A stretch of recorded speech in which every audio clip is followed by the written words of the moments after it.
So I'm here at Tiger Hotel. This is a studio room. They allowed me to come in to show you the different room types. There's another room type, but I'll show you that in a bit.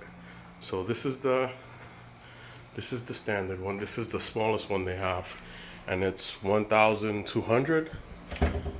It's cash only payments.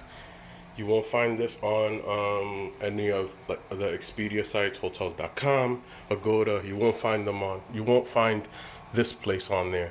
But if you stay over a week consecutive, you'll get a 10% discount.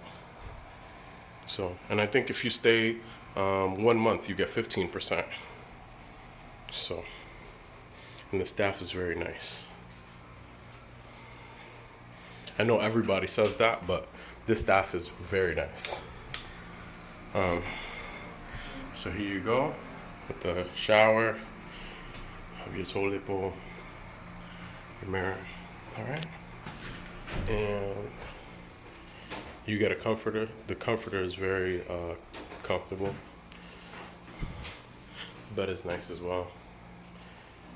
Yep, and that's it. And you get a water dispenser. So, and you get your cup. So you have free filtered water pretty much during your whole stay. All right, this is Penn signing off from Tiger Hotel. Adios.